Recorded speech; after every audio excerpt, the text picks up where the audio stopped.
Assalamualaikum and good evening everyone.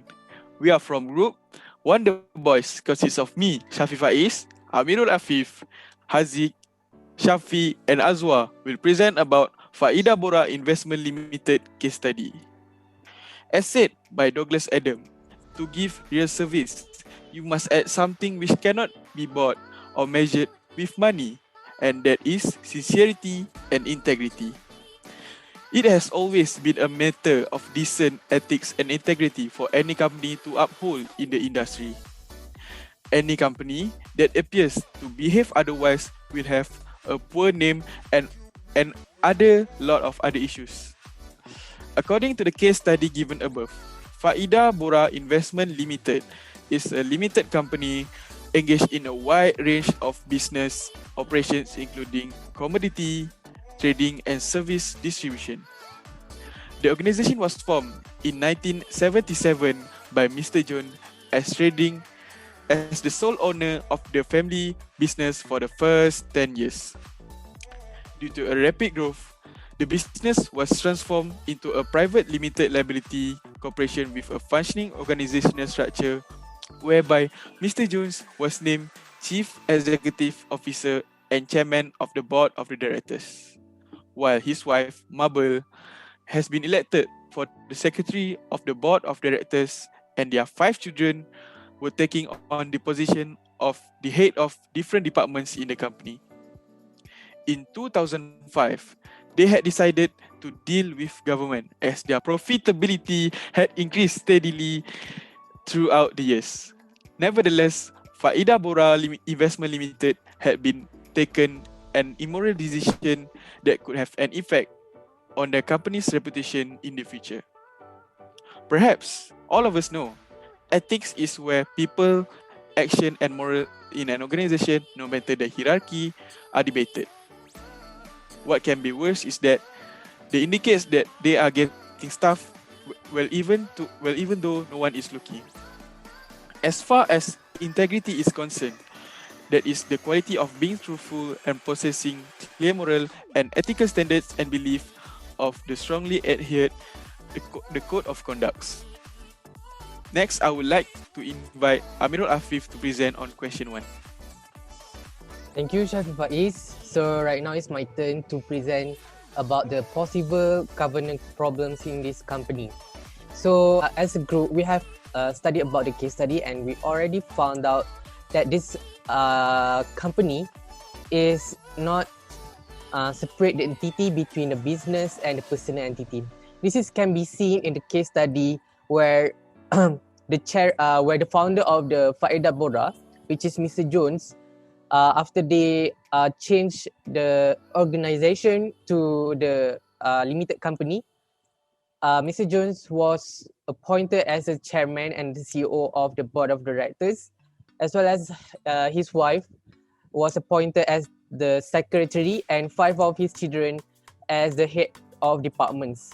So this means that Mr. Jones was putting his family members as the important roles in the company. So this is very a big problem, especially when the company is starting to get bigger and bigger in the future. When the problem is occurring in a company, they might not be able to solve the problems very well because they don't want to ruin the relationship between the family members. For instance, the directors of the company has brought large sum of monies in the company, but there is no action take against the action of the directors. Even the chairman didn't do anything.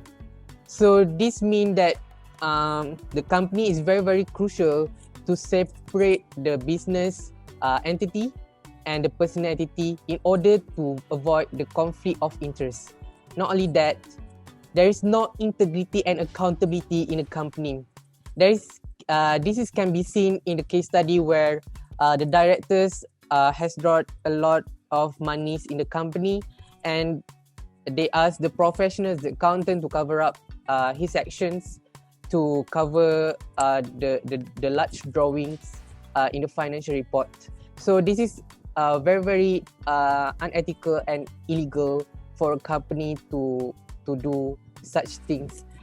This company has no transparency in reporting their financial reporting. This is very, very worrying for the company to not have a true and fairness financial report, especially for their stakeholders, for the third parties of the company.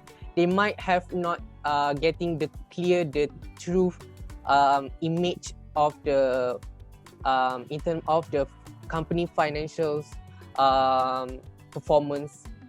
So it might contribute many problems for the company in the future if they not if they didn't see them the problems now. Maybe in the future they might face a lot of troubles if they have no transparency in their financial reporting.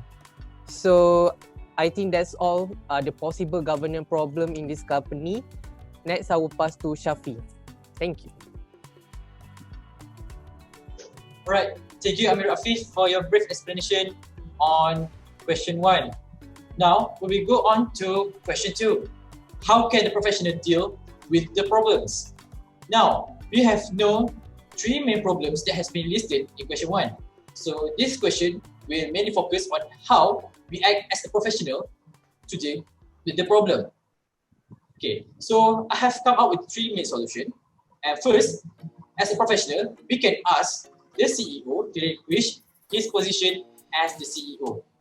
Okay, this is because when the owner of the company, which holds both board of directors and also the CEO of the company, it creates an imbalance in the control of the company. Because as the owner of the company, when Mr. Jones received the authority to control the company by becoming a CEO, it's creating an imbalanced power, as Mr. Jones has the greater power in the company, so that he can manipulate. He has the possibility to manipulate the company in any way that he is interested as the board of directors. So now, to combat this professional, they can ask Mr. Jones to relinquish his position as the CEO and let other people manage and take the position, so that the principal agent theory, which constitute the problems between the principal and also the agent in the company, can be averted. As the impact, it can give a positive image to the company, and also stakeholders reliability will increase. Second is to let the professional administer the selection process of the senior management.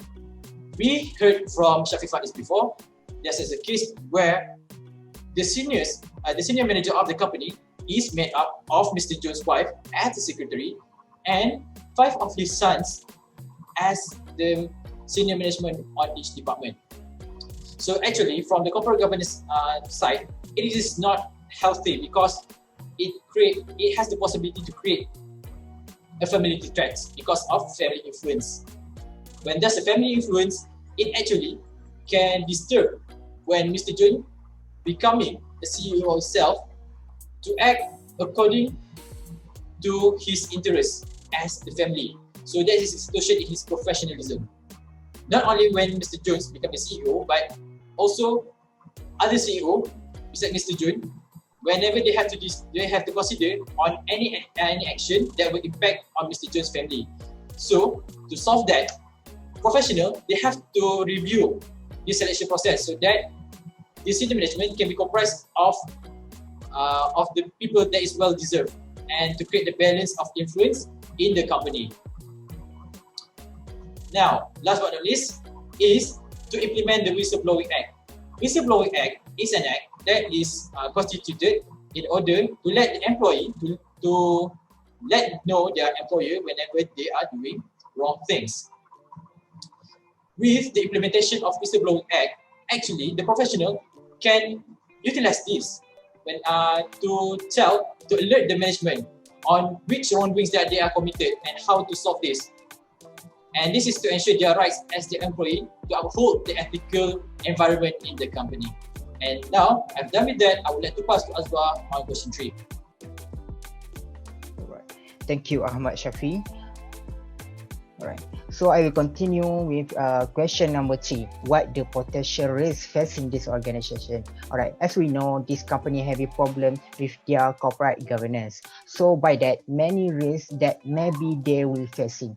So here I come up with 3 potential risks that organization will facing. Alright.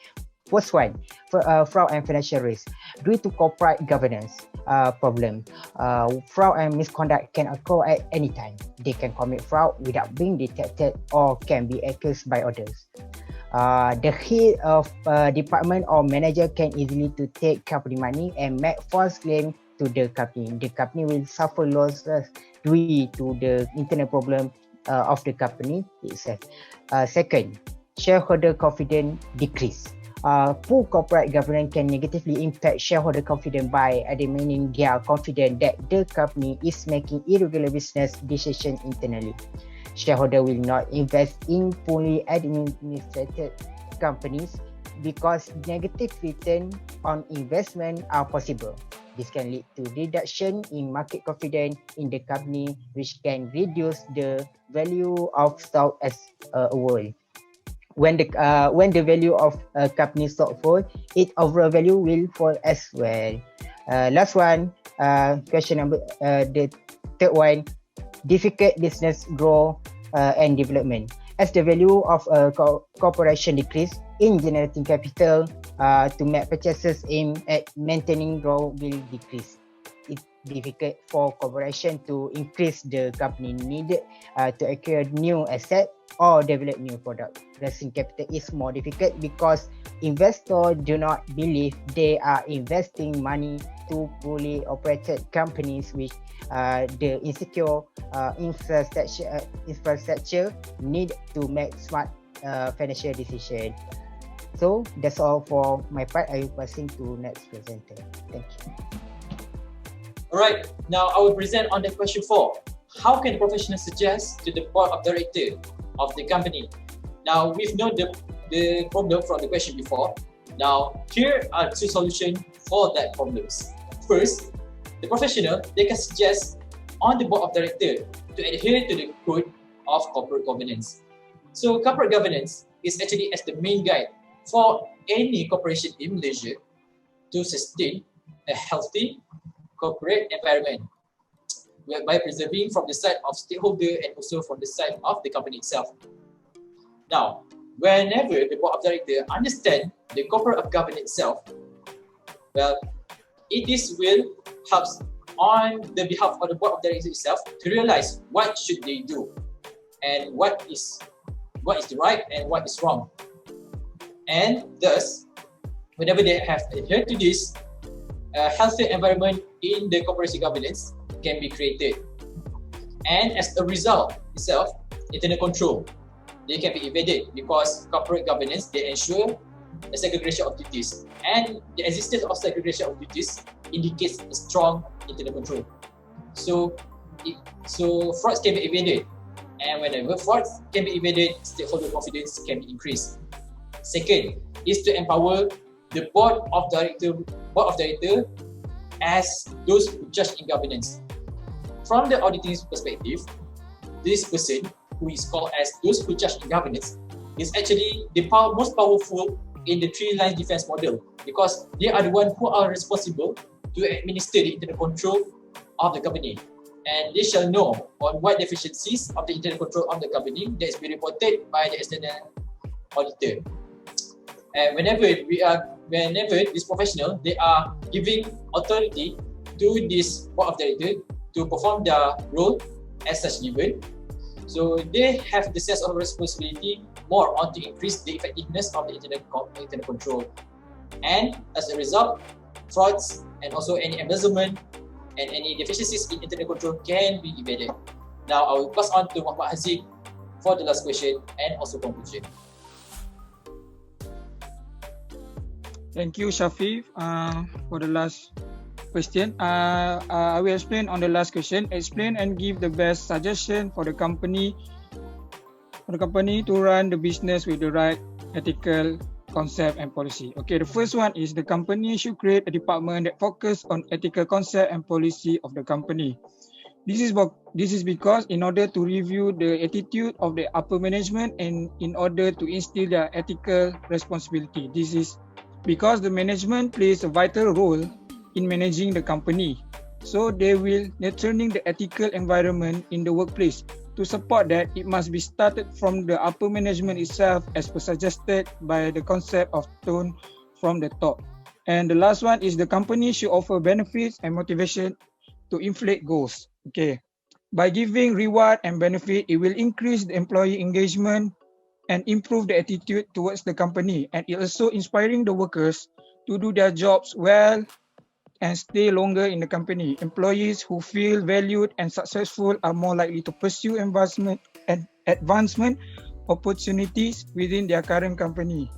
So their working environment will be better and it will provide a better customer service and their performance in the company. And the working environment in the company also will be better. So we have answered all the questions. Now I'll pass to Shafiq to sum up this case study.